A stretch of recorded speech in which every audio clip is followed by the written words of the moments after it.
On va accueillir Élise aujourd'hui et la thématique c'est la respiration. Comment bien respirer dans son quotidien. Élise va nous partager tout un tas de techniques qu'on va pouvoir appliquer dans son quotidien pour réussir à bien respirer. Pourquoi c'est important de bien respirer. Et puis également comment on peut appliquer ça quand on a des problématiques digestives. Bonjour tout le monde. Super. Caroline. Bonjour Élise. En tout cas, merci à toi d'avoir accepté d'intervenir ici en live. Ce que je te propose, c'est de te présenter. Je vais me présenter et puis après, on rentre dans le vif du sujet de la thématique de comment bien respirer dans le quotidien. Est-ce que ça te convient? Bien sûr, avec grand plaisir. Donc rapidement, je m'appelle Élise Pieters. Donc je suis fondatrice d'Inspire Potential. Je suis à la fois professeure de yoga, instructrice de la méthode Wim Hof, et en fait j'organise majoritairement des stages, surtout en France, en Italie, et là du coup un peu au Sri Lanka maintenant, autour de techniques comme du coup la méthode Wim Hof, la respiration, le yoga, pour vraiment en fait transmettre des outils, des techniques qui peuvent nous accompagner vers notre bien-être, pouvoir être en meilleure santé, plus heureux aussi, finalement être un peu plus résilient. Donc ça fait maintenant depuis plus de 6-7 ans que j'accompagne les personnes vers ce chemin-là, et puis j'accompagne aussi en ligne via des programmes autour de la respiration, donc notamment voilà, comment bien respirer au quotidien, mais aussi quelles techniques de respiration utiliser en fonction de nos besoins. Et avec mon partenaire Léo, on a ouvert une école francophone de respiration. Donc on a formé une quinzaine de coachs en respiration en France et en Suisse et dans les dom-tom. Donc voilà, ils sont un petit peu, ça se propage, et l'idée c'est de partager via des ateliers, des conférences, des interventions, les bienfaits de la respiration au plus grand nombre. Et on a même organisé cette année la journée mondiale de la respiration, où on a fait intervenir nos coachs, mais aussi Pierre Dufresne, Fabien Moine, peut-être que vous connaissez. Donc voilà, des experts aussi dans leur domaine, toujours avec comme axe central la respiration, hein, qui est vraiment un axe incroyable. Effectivement, c'est vrai que la respiration c'est hyper important. Enfin, on va y revenir juste après. C'est quelque chose de vital et malheureusement, enfin, l'idée, tu vois, tu vas nous aider à y mettre de la conscience, mais c'est vrai que finalement, on respire, et toi et moi là, en même temps qu'on se parle, et c'est vrai que là, on n'y met pas de conscience. Donc effectivement, on va rentrer dans le détail de tout ça, à quoi ça sert, etc. Juste, moi, je me présente également. Bienvenue à toutes les personnes qui se connectent d'ailleurs et qui nous rejoignent. Moi, je suis naturopathe. Je suis spécialiste dans l'accompagnement des troubles digestifs et plus particulièrement le syndrome de l'intestin irritable, effectivement, et j'accompagne mes clientes à retrouver un confort digestif. Et pourquoi aujourd'hui cette thématique? Parce qu'effectivement, pour moi, ça fait tout son sens, la respiration. C'est quelque chose effectivement que je propose systématiquement à mes clientes, de se reconnecter à la respiration, et finalement ça nous permet, ça nous fait d'abord beaucoup de bien et ça nous permet de gérer tout un tas de choses dans notre quotidien. Donc voilà, pour faire le lien effectivement avec la thématique du jour. Du coup, qu'est-ce que tu peux nous dire de la respiration? Je sais pas, une définition peut-être générale un petit peu, dis-moi. Oui. Bon, c'est vrai que en fait, on respire tous, heureusement, sinon on serait pas en vie. Et en fait, c'est la première chose que l'enfant fait aussi en naissant, hein, ce premier cri, cette première respiration. Et c'est la dernière chose aussi que l'on fera en partant, en quittant ce monde. Et c'est vrai que en fait, on nous a jamais appris à respirer correctement. Parce que on pense que c'est naturel, on n'a pas forcément, et heureusement pas besoin d'y réfléchir pour respirer. Comme tu disais, on n'a pas besoin de mettre notre conscience forcément dessus. Mais en fait, ce qui se passe, c'est qu'on a vu au fur et à mesure des années, de par notre mode de vie occidental, assez sédentaire, très inflammé, qu'en fait, notre respiration s'est dégradée dans le temps. Donc, qu'est-ce que j'entends par là? C'est-à-dire que en majorité, en majorité, les personnes aujourd'hui respirent plutôt mal. Donc, c'est-à-dire qu'elles ont une respiration qui n'est pas optimale, avec une respiration qui va être plus superficielle, qui va être plutôt au niveau de la poitrine. Une respiration qui n'a pas forcément un rythme très régulier aussi. Et du coup, en fait, tous ces changements, notamment avec cette hyperventilation qui s'est mise en place par finalement un stress, surtout le stress environnemental, mais aussi ça peut être un stress intérieur, comme nos émotions qu'on peut avoir du mal à gérer. C'est un espèce de cercle vicieux qui s'est mis en place, c'est-à-dire que plus on respire de manière rapide et superficielle, et plus finalement on se génère du stress. Le stress va engendrer aussi une respiration accélérée, etc., etc. Donc on est tombé dans ce cercle un peu vicieux, parce que quand vous regardez un enfant, l'enfant naturellement va bien respirer. Il va avoir une respiration diaphragmatique profonde. Vous pouvez même voir son ventre, voilà, qui se dilate à l'inspire. Et c'est vrai qu'après, avec le mimétisme, on observe nos parents qui respirent pas forcément très très bien, et donc du coup après la respiration se dégrade. Donc à aujourd'hui déjà, c'est de se rappeler que on peut prendre conscience de cette donnée qui est que la majorité d'entre nous, on n'a pas une respiration qui est optimale. Donc la respiration, c'est finalement amener l'oxygène correctement vers nos cellules et donc de pouvoir être en pleine santé par notre respiration aussi. Utiliser la pleine capacité de nos poumons, parce que comme on respire au niveau de la poitrine, on n'utilise pas notre pleine capacité pulmonaire, et donc s'entraînent plein de petits maux divers et variés, aussi du stress chronique. Ça impacte bien sûr toute notre physiologie également, de ne pas avoir une respiration qui est totalement optimale. Donc quand on commence à mettre de la conscience dessus, et quand on commence justement à rééduquer la respiration, parce que peut-être qu'on respire mal depuis des années, donc à un moment donné, il va falloir utiliser des techniques pour éduquer tout cela, notamment des techniques pour venir ralentir la respiration. Et puis après, il existe d'autres techniques en fonction de vos objectifs. Donc par exemple, vous vous sentez stressé, il peut exister une technique. Vous avez du mal à digérer, il existe aussi une technique. Donc voilà un petit peu par rapport à la respiration, ce que je pouvais en dire. Effectivement, ce que tu dis, c'est juste, finalement, c'est hyper important. Et en fin de compte, comme on n'y met pas du tout de conscience, bah, c'est vrai qu'on oublie finalement facilement de bien respirer. Et c'est vrai que, du coup, j'aimerais bien juste quand même que tu nous dises comment bien respirer, en fait. Parce que c'est vrai que l'histoire du bébé qui, lui, a une respiration, on va dire, innée, en fin de compte, lui, il respire bien. Et en fin de compte, je te pose cette question, notamment par rapport au ventre, de savoir à quel moment le ventre il doit se gonfler ou pas. Puisque moi, je me suis rendu compte en échangeant avec différentes personnes, et notamment avec des clientes, au final, elles ne respirent pas de la bonne manière, en fait. Il peut y avoir la respiration paradoxale, c'est vrai qu'il peut se passer ça. Donc déjà, c'est une respiration qui est par le nez. Ça peut paraître évident, mais l'organe de la respiration, c'est le nez. Donc respiration nasale. Certaines personnes, en fait, respirent par la bouche, et des fois, la nuit, quand on n'a pas bien conscience de notre respiration, et ben on va respirer par la bouche. Sauf que ce n'est pas l'organe de la respiration, donc on peut rééduquer cela aussi pendant la nuit, notamment en mettant des petits scotch autour de la bouche pour venir aider à respirer par le nez. Donc ça, c'est c'est primordial. Et puis après, ça va être une respiration qu'on appelle diaphragmatique. Donc vous disiez, la majorité d'entre nous au niveau de la poitrine. Donc respiration diaphragmatique, et ben le diaphragme, c'est le muscle de la respiration. C'est ce fameux muscle qui ressemble un peu à un parachute, qui est en dessous des côtes. Et donc ce muscle, comme tout muscle, si on l'entraîne pas, on l'utilise pas, il peut s'atrophier.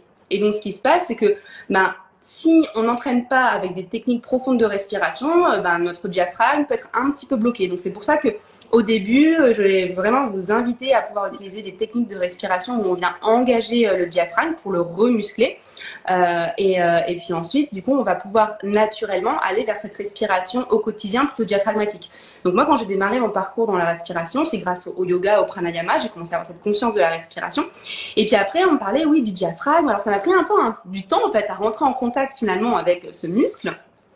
Et puis c'est la respiration, notamment yogique complète, ou la respiration Wim Hof aussi, qui est venue m'aider à pouvoir trouver plus de profondeur, venir me connecter un peu plus à mon diaphragme, donc par la pratique. Donc c'est aussi de la patience, de la connexion avec son corps. Et donc même on peut avoir des courbatures du diaphragme quand on commence à l'utiliser un petit peu plus, ça peut arriver. Et donc, ce qui se passe, c'est qu'à l'inspiration, donc ce diaphragme sous les côtes, donc voilà, c'est un peu un parachute. Imaginons que là, c'est mon diaphragme. À l'inspiration, mon diaphragme, il se contracte et en fait, il va descendre. Contraction du diaphragme à l'inspiration. Et ce qui se passe, c'est qu'à l'inspiration, du coup, ça entraîne une dilatation tridimensionnelle, donc c'est-à-dire au niveau du bas du ventre, au niveau côté et légèrement en bas du dos aussi. Donc, c'est un peu plus subtil. Mais voilà, c'est comme ça qu'on peut sentir que notre diaphragme est activé correctement. Donc, c'est l'inspiration, contraction du diaphragme qui descend. Et à l'inspire, il va inspire et expire, il va revenir en position naturelle, on va dire. Donc, inspire, il descend et c'est pour ça qu'on a une dilatation tridimensionnelle, comme on peut voir chez les nourrissons, par exemple. Et à l'expire, le diaphragme revient. Donc ça, c'est important et vous pouvez même regarder peut-être des vidéos sur YouTube ou autre pour voir le positionnement du diaphragme et voir ce mouvement en fait de ce muscle, parce que peut-être que pour les personnes visuelles, ça peut aider à comprendre justement ce fameux mouvement. Et donc après, naturellement, en fait, dans le quotidien, on peut avoir du coup cette respiration diaphragmatique qui est plus profonde parce qu'elle est au niveau du bas du ventre. Et cette respiration plus profonde, elle va utiliser du coup l'ensemble de notre capacité pulmonaire parce qu'en fait, nos poumons, on est d'accord, donc c'est des triangles ici. Et donc, le fait de respirer au niveau diaphragmatique, ça va vraiment utiliser la pleine capacité de nos poumons. Donc, on va simplement mieux assimiler l'oxygène et mieux amener aussi l'oxygène à l'endroit où l'oxygène doit aller, c'est-à-dire à l'ensemble de nos cellules. Et donc, c'est pour ça qu'après, on a plus d'énergie parce que l'oxygène aussi apporte l'énergie à notre corps. Et donc, moins malade, etc. etc. Donc, voilà, si c'est vraiment à retenir.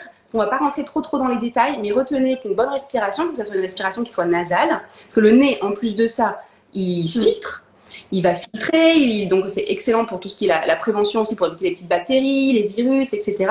Et il a vraiment un fonctionnement qui fait qu'il va aussi favoriser l'apport de l'oxygène là où il doit aller, plutôt que si on respire par la bouche, on n'a pas de filtre, et puis en plus de ça, il n'y a pas ce fameux petit tourbillon, enfin bref, je vous passe les détails, mais ça ne va pas amener au bon endroit, on va dire, l'oxygène. Donc, on n'optimise pas notre respiration. Et deuxième point, une respiration diaphragmatique. Donc, si vous observez dans la journée à respirer plutôt au niveau de la poitrine, avoir une contraction au niveau des épaules, sachez qu'il va falloir redescendre cette respiration, une respiration diaphragmatique. Donc, je répète, à l'inspire, c'est le ventre qui se gonfle. Parce que des fois, l'erreur que l'on peut voir, et peut-être, Charline, c'est ce que tu as vu, certaines personnes, à l'inspire, elles vont rentrer le ventre. On est sur une respiration inversée. Donc, voilà, c'est inspire, ça gonfle, et expire, ça revient. Ouais, voilà. Tout à fait, effectivement, et c'est vrai que cette histoire de respirer dans le mauvais sens, et j'ai pu l'observer effectivement, notamment avec les troubles digestifs, tu vois, où finalement t'es quand même plutôt contracté, t'es dans la douleur ou quoi, donc finalement, eh bien, elles respirent pas dans le bon sens, et effectivement, quand je leur dis, mais naturellement, comment vous respirez en posant la main sur le ventre, ben, en fait, elles respirent en rentrant le ventre, en fin de compte. Et en plus, c'est quand même quelque chose qui est plutôt, on va dire, visible chez les femmes, tu vois, de dire il faut le ventre plat. Donc finalement, tu as plutôt tendance à rentrer le ventre toute la journée, alors que c'est surtout pas ce qu'il faut faire. Et finalement, je pense que c'est ça qui vient vraiment perturber la respiration aussi. Oui. Et alors, c'est vrai que après, juste pour donner la vision, c'est qu'à partir d'un moment donné, on a une meilleure contrôle aussi de cette respiration diaphragmatique. On peut très bien aussi, en fait, engager quelque part le bas du ventre, et ça, on utilise dans des techniques de pranayama, pour avoir quand même la sangle abdominale engagée, mais le diaphragme qui continue de fonctionner.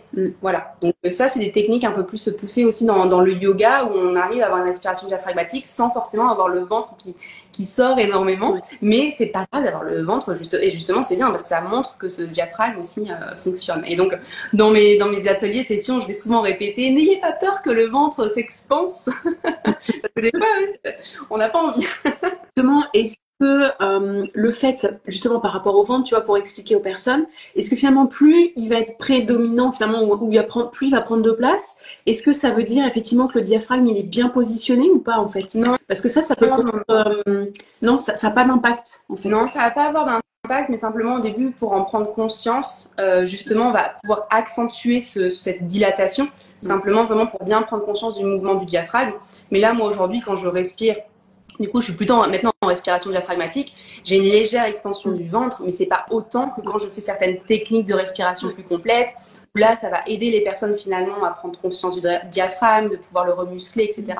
Donc voilà. Non. Dans votre quotidien, vous n'avez pas forcément une grosse expansion du ventre, vous inquiétez pas. Okay. Mais grâce à la pratique aussi, que progressivement, on arrive à avoir une meilleure connaissance de soi-même, de son corps, de ses muscles, etc. Oui, tout à fait. Et donc, ok, donc en tout cas, effectivement, on a bien compris, il faut respirer par le nez et l'expire aussi. On est bien d'accord que c'est et l'inspire et l'expire. Oui, tout à fait. L'inspire et l'expire. Ouais, ok, ça marche. Après, expirer par la bouche, on va plutôt l'utiliser de manière ponctuelle pour venir relâcher des tensions. Donc ça peut être intéressant aussi à se rappeler. Si vous avez un pic de stress, vous pouvez utiliser une technique qu'on appelle la respiration géante qui vient inspirer par le nez. On garde l'air dans la poitrine 3 à 5 secondes et on va expirer par la bouche. Donc voilà, l'expire par la bouche, c'est une réduction du stress assez rapide. Et donc par exemple, on va utiliser cette technique-là de longue expiration quand on se sent stressé, ou aussi, par exemple, un bain de glace, parce qu'il y en a pas mal hein, qui nous suivent et qui font certainement de l'exposition au froid. Ben, c'est aussi cette technique-là qu'on utilise par rapport à un stress qui peut être le froid, et donc je vais expirer par la bouche pour détendre plus rapidement. Ok, ouais, d'accord, ça marche. Ouais, donc ça, c'est intéressant, Ouais. en tout cas pour les personnes qui nous écoutent, d'avoir cette info, de dire bah, finalement, ça donne du sens à pourquoi j'ai envie peut-être parfois de lâcher un souffle finalement par la bouche, et peut-être c'est le corps finalement qui exprime à dire bah lâche ce qu'il y a à lâcher en fait. Oui, oui, oui. C'est peut-être voilà, une accumulation en effet de stress. Et si vous observez très régulièrement à soupirer, ben, en effet, c'est qu'il y a un petit dérèglement aussi de la respiration parce que les soupirs viennent casser le rythme aussi de notre respiration. Parce qu'une bonne respiration, c'est aussi une respiration qui est plutôt régulière. Donc simplement, même le fait que l'on parle, on dérègle un petit peu notre respiration. Donc toutes les personnes qui sont conférencières, professeurs, etc., qui parlent beaucoup pendant la journée, elles ont en plus de ça tout intérêt à faire des techniques de respiration spécifiques pour venir équilibrer finalement le fait qu'elles ont beaucoup expiré par la bouche et dérégler un peu ce rythme de la respiration. Voilà. Après, on fait aussi comme on peut par rapport à notre quotidien, hein, mais le tout, c'est de savoir qu'il existe des techniques de respiration qui peuvent nous aider. Et voilà, on peut agir dessus, en tout cas. C'est ça qui est intéressant aussi. Et c'est que la respiration, on la porte toujours avec nous. On n'a pas besoin d'aller l'entraîner dans un studio de yoga, une salle de sport ou autre. On l'a avec nous. Donc, c'est comme je partageais, là, moi, le fait d'être au Sri Lanka, bah, j'ai mon environnement qui a beaucoup changé à l'extérieur. Donc, oui, de l'inconnu, des nouveaux types de stress, etc. Et mais en fait, de savoir que j'ai le pilier de la respiration avec moi tout le temps, et bien ça m'apporte vraiment une force intérieure et une confiance et une résilience aussi par rapport à l'inconnu. Donc ça aussi, c'est intéressant, je pense, ce pilier de la respiration par rapport à notre gestion de la vie de tous les jours.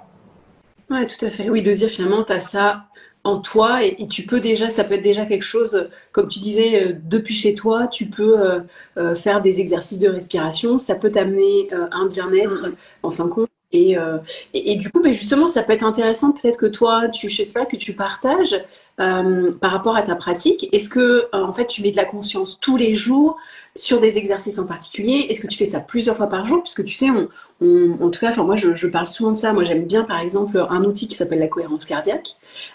Et en même temps, je dis aussi, finalement, prenez conscience dans votre journée de peut-être juste sur 3 respirations, de se dire, bah tiens, finalement, comment je respire? Est-ce que toi, c'est des techniques que tu utilises dans ton quotidien ou pas, en fait? Oui, alors tout à fait, tout à fait. Moi, là, c'est la première chose que je vais faire le matin, en fait. Pour ouvrir ma journée, je vais utiliser des techniques de respiration.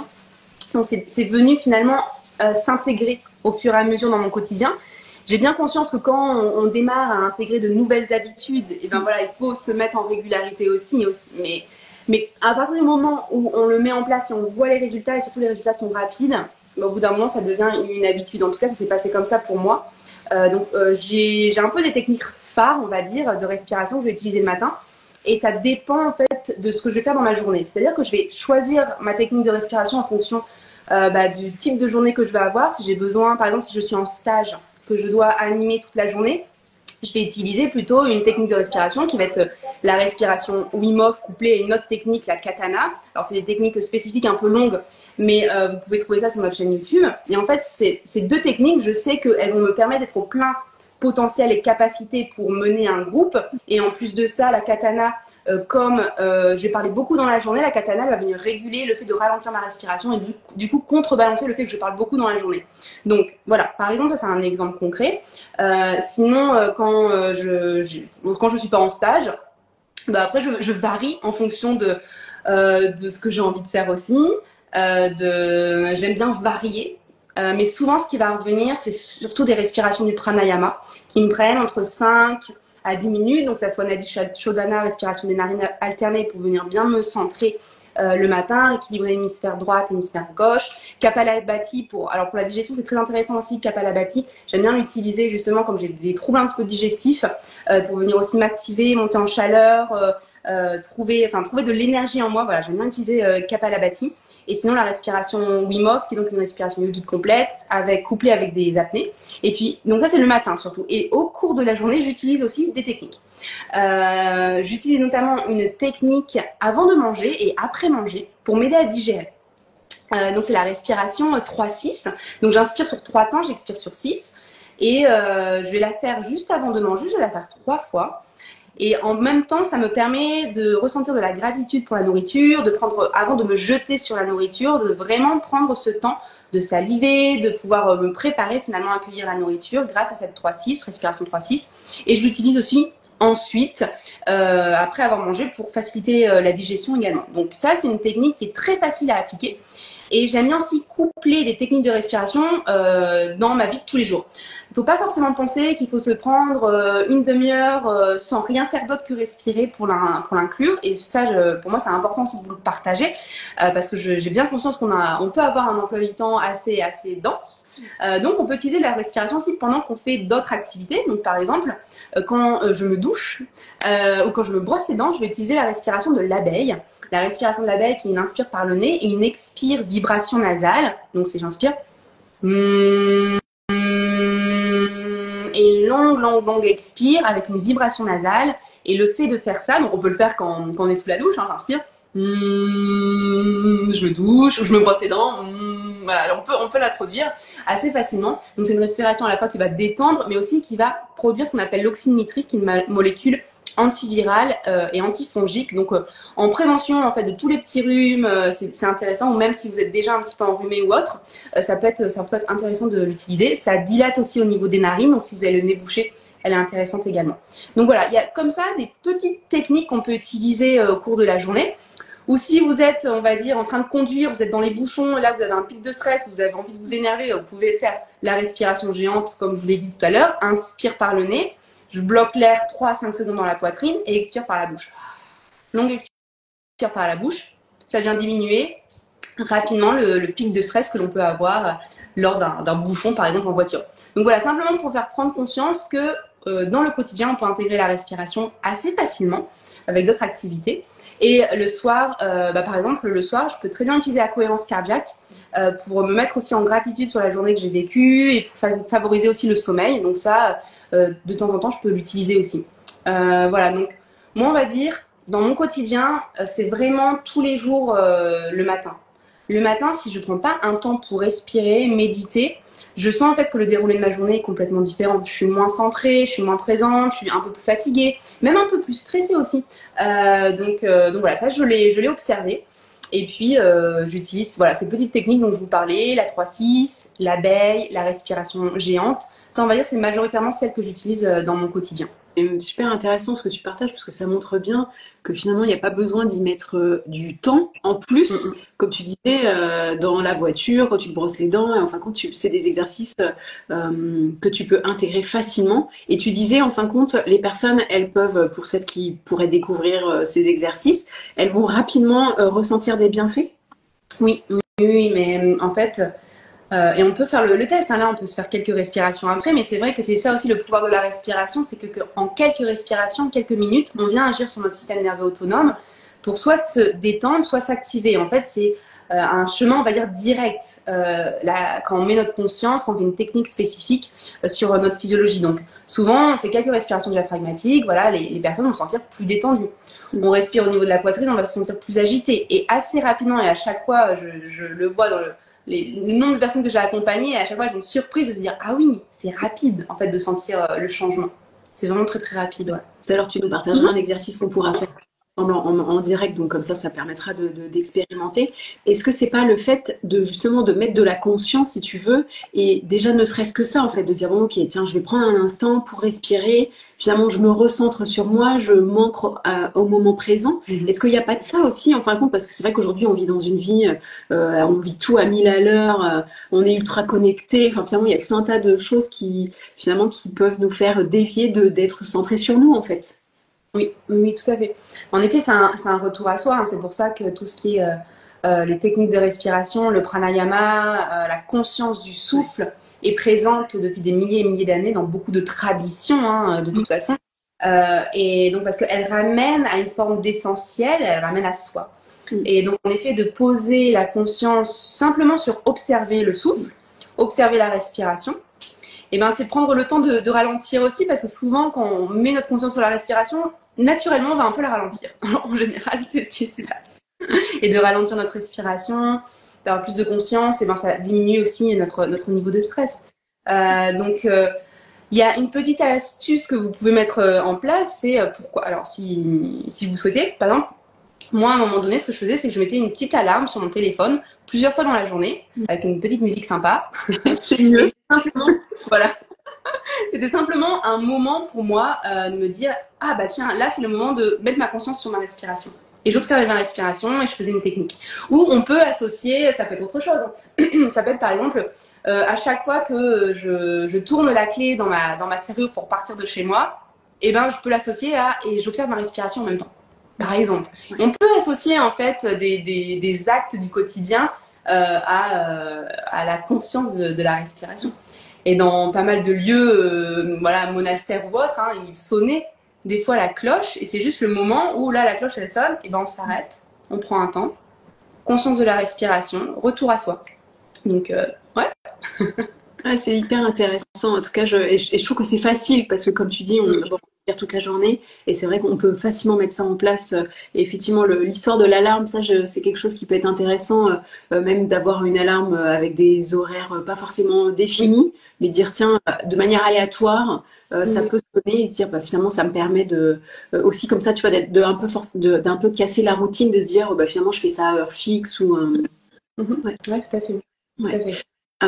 Du coup, juste peut-être avant la pratique, est-ce qu'on peut revenir, là tu disais justement, tu as la pratique que tu proposais 3-6 pour faciliter la digestion et enfin donc du coup avant de manger et après de manger. Est-ce que du coup tu peux peut-être nous donner un petit peu d'explication par rapport à cette respiration de qu'est-ce qui se passe en fait? Oui, alors en fait, c'est un principe de base dans la respiration. Le principe, c'est que quand on fait des expirations qui sont plus longues que des inspires, donc par exemple là le double, hein, la 3-6, mais ça pourrait être la 4-8 par exemple, on va simplement activer une partie de notre système nerveux qui est celui de la détente, de la régénération, du repos. Donc c'est simplement une action directe, on va dire, de notre respiration sur notre physiologie. Et donc simplement, on peut juste le tester. On sent que quand on fait, et du coup l'inverse est vrai aussi, c'est-à-dire que quand on va faire une longue inspire et une courte expire, on va s'activer. On va sentir plus de chaleur, plus de stress, de vigilance. En fait, c'est simplement l'action du système nerveux avec ses deux branches, sympathique et parasympathique. Et donc, la respiration agit sur ces deux branches. Voilà. Ouais, non, mais du coup, c'est très bien, c'est très clair, très bien expliqué. Merci, ça donne effectivement l'indication de finalement qu'on peut faire ça dans ce sens-là et comme tu l'as très justement dit, de faire ça dans l'autre sens pour finalement être dans l'activation. Donc, non, c'est super. Donc, merci pour cette. Par exemple, ça me fait penser comment on peut l'utiliser aussi au quotidien, c'est-à-dire simplement garder en tête. Je suis stressée, je veux me détendre, longue expiration. Je suis fatiguée et j'ai besoin d'être en vigilance parce que je sais pas, moi ça m'est déjà arrivé, je conduisais et à un moment donné je me sentais un peu fatiguée, et bien de faire de grandes inspires, ça va venir réveiller, ou avant une réunion. Enfin voilà, à un moment on doit être concentré, on peut utiliser aussi des inspires un peu plus grandes. Donc voilà, comment on peut l'utiliser. Ok. Super, ça marche. Et du coup, est-ce que tu as autre chose à ajouter sur la respiration? Parce que finalement, déjà, tu as proposé pas mal de choses, pas mal de techniques. Oui. Alors moi, ce que je vous recommande, hein, c'est un conseil, c'est de pouvoir aussi être guidé par des audios. Ouais. Je sais, surtout quand on démarre, et moi, encore aujourd'hui, je me fais guider, hein, surtout sur des respirations un peu plus longues, pour éviter de compter dans la tête et être présent à la respiration. Après, même à la respiration 3-6 que je vais vous guider. Donc après, vous pouvez compter dans votre tête et c'est une forme de méditation parce qu'on vient se concentrer aussi avec les comptes. Mais c'est vrai que vous pouvez trouver sur la chaîne YouTube des audios. Donc moi, je vous recommande de pouvoir être guidé et surtout au début de pas forcément vouloir connaître toutes les techniques de respiration, mais d'en prendre quelques-unes et les mettre en application. Voilà, parce que sinon on peut vite se sentir débordé. Oui, tout à fait, parce qu'effectivement, là, déjà, tu nous en as donné tout un tas de différentes. C'est vrai que vaut mieux peut-être faire bien certaines et puis en ajouter, une fois qu'on a l'habitude, quelques respirations nouvelles. Mais c'est vrai que tu as raison, vaut mieux pas se disperser, en fin de compte, au départ. Voilà. Et donc là, moi, Vas-y, pardon. Non, c'est juste, je voulais parler du coup de la 3-6 parce que je pensais vous guider sur cette 3-6, mais à part si tu avais autre chose, Charline, à partager. Non, juste, en fait, pour toi, justement, le fait d'être guidé, ça permet plus de lâcher, en fait. Hein. On est d'accord que c'est plutôt ça l'idée, de se dire c'est plus facile d'être concentré sur sa respiration à ce moment-là. Oui, et ça évite en fait au mental très analytique, rationnel, d'être très présent. Et l'idée, c'est de pouvoir aller vers des états un peu plus de relaxation et de méditation. Hein. Il y a certains, voilà, de pouvoir lâcher, on va dire, les ondes bêta et aller plutôt vers l'alpha, etc. Et donc de pouvoir être guidé, ça va favoriser cet état un peu plus méditatif. Ouais, ouais, ok, c'est super, ça marche, génial. Très bien. Alors, et du coup, je vous propose en effet de faire la respiration 3-6. Donc, la respiration 3-6, vous pouvez la faire assise, allongée. Si vous êtes même en train de conduire, ça peut le faire aussi, mais faites attention, soyez quand même vigilants dans tous les cas. Et donc, ça va être une respiration qui se fait par le nez. Et je vais inspirer sur 3 temps et je vais expirer sur 6 temps. Donc, je vais prendre je vais compter pour vous.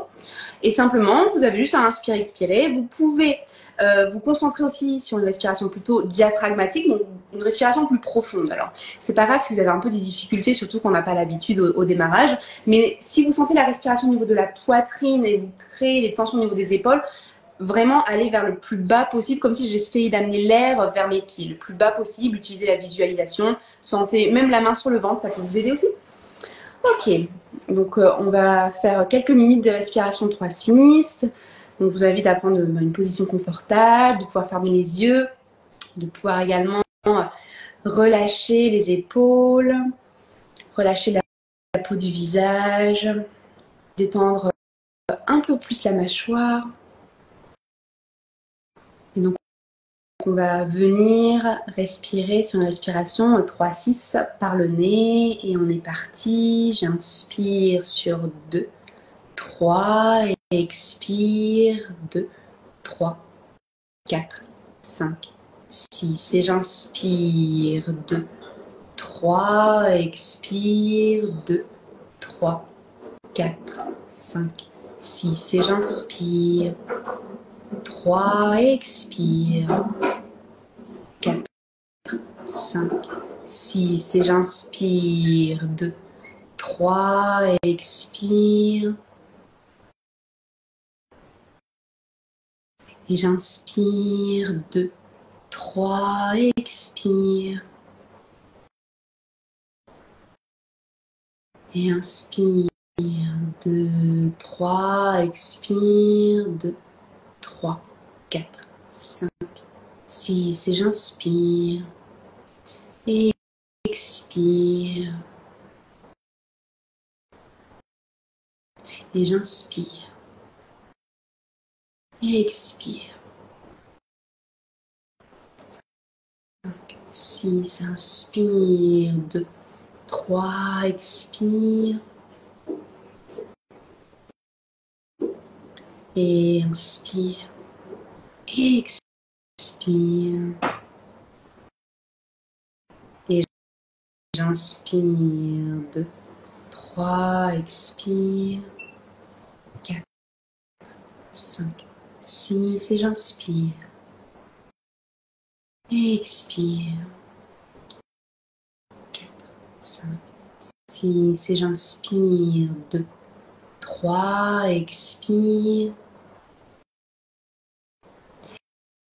et inspire 2, 3, expire 2, 3, 4, 5, 6 et j'inspire et expire et inspire 2, 3, expire et j'inspire et expire 3, 4, 5, 6 et dernière inspire 2, 3, expire. Très bien. On peut garder quelques instants les yeux fermés et observer qu'est-ce qui a pu changer en nous, comment je me sens maintenant après quelques minutes de respiration 3-6. Est-ce que je me sens peut-être un peu plus présent, calme, détendu? Et tranquillement, avec votre temps, on va pouvoir réouvrir les yeux. Et voici quelques respirations 3-6. Donc cette respiration, voilà, je la conseille avant de manger pour vous préparer à la digestion et après de manger aussi.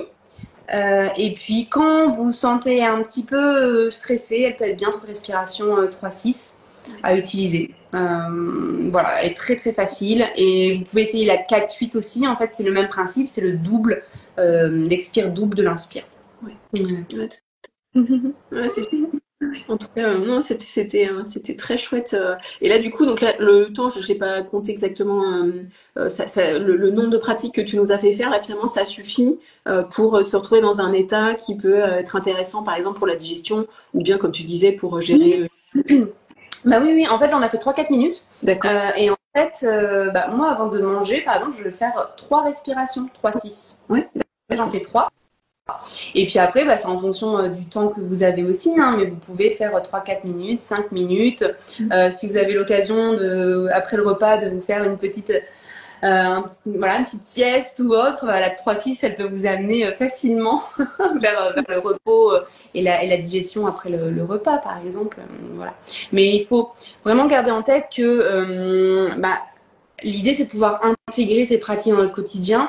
Et donc, des fois, de sortir finalement de combien de temps exactement, etc. Mais plutôt de l'adapter en fonction de notre quotidien. Donc déjà, c'est extraordinaire si vous avez fait 3 respirations, 3-6 avant le repas. Voilà, d'y avoir pensé, d'avoir quand même mis en place, c'est super. Donc, petit pas après petit pas, petite victoire après petite victoire. Et moi, je vous invite à rentrer dans un momentum, de pouvoir le faire en régularité. C'est là que ça va faire une différence aussi. Du coup, c'est hyper intéressant ce que tu dis de dire, on n'a pas besoin de se dire, bah, c'est tant de minutes, c'est précis ou quoi. C'est déjà de mettre la conscience. Déjà, ça change tout. Et ça, je trouve ça génial ce que tu partages. Il y a une question juste quelqu'un qui dit combien de fois par jour on pratique. Ouais. Bah, dès que vous avez la conscience dessus, vous pouvez très bien respirer 3-6. Après, ça dépend de vos objectifs, finalement, et de votre état du moment. Parce que c'est pour ça qu'aujourd'hui, moi, j'arrive à adapter ma pratique et mes techniques en fonction de comment je me sens dans l'instant et aussi mes objectifs, qui vont varier en fonction de mes journées. Donc après, c'est connaître les bonnes techniques, mais cette 3-6, juste pour vous rappeler, c'est une technique qui va plutôt détendre, faciliter du coup tout ce qui est la digestion, la récupération, la régénération, parce qu'elle active du coup une partie du système nerveux qui est plutôt de la détente, récupération, voilà. Donc ça, c'est à garder en tête. Ok, super. Comme tu disais, l'idée c'est vraiment d'y mettre de la conscience sur la respiration à plusieurs moments dans la journée si on peut, en fin de compte, et on n'est pas de se dire on est dans la performance, tu vois, d'un temps, d'un nombre de fois, mais c'est plutôt de s'écouter, c'est plutôt la conscience qui va être importante. Oui, en tout cas, c'est vrai que je suis plutôt dans une école, cette école-là de la conscience. Après, c'est important de connaître les principes aussi, les variables de la respiration. Et du coup, voilà, les techniques ont leur objectif, elles ont leurs variables qui ont un impact sur notre organisme, notre système nerveux, etc. Donc après, mais quand on connaît ces principes, on peut du coup créer quelque part de nouvelles techniques de respiration, même si ça se... Enfin, je veux dire, il n'y a rien de totalement nouveau, mais c'est simplement quand on connaît les principes des choses, on peut les utiliser. Donc voilà, là, le principe que l'on a fait de la 3-6, c'est simplement, on sait que de longues expirations, ça détend. Merci de nous avoir partagé en tout cas cet exercice. Pour conclure, est-ce que tu aurais un mot ou quelque chose à ajouter? Vraiment, moi, je peux que vous encourager tout le monde à pouvoir finalement réintroduire une respiration consciente en fait dans votre quotidien, de pouvoir utiliser quelques techniques et vous allez voir une vraie différence. C'est à la fois excellent pour plein d'aspects dans notre vie, hein, que ce soit la santé physique, mentale, mais c'est aussi une vraie connaissance de soi. D'apprendre à s'écouter, à se reconnecter à soi grâce à la respiration. Et je pense que pour moi, la respiration à aujourd'hui, ce qui est le plus transformateur dans ma vie, c'est finalement une meilleure connaissance de moi-même et connexion à mon corps, à mon mental. Et donc ça, c'est précieux, je pense. Et la respiration nous y amène. Oui. Ah bah c'est super de conclure comme ça là-dessus. Merci en tout cas à toi, Élise, de nous avoir partagé toutes ces techniques et puis effectivement l'intérêt et comment faire pour prendre soin de sa respiration finalement en conscience. Oui. Un grand merci à toi, c'était très chouette. Avec grand plaisir, merci Charline et bravo tout le monde d'être là connecté aussi. Puis n'hésitez pas à continuer de pratiquer, regardez sur notre chaîne YouTube pour pratiquer et voilà, à très très bientôt, que ce soit en ligne ou en présentiel en fait. Exactement, et bien bonne continuation à toi, puis à bientôt. Oui.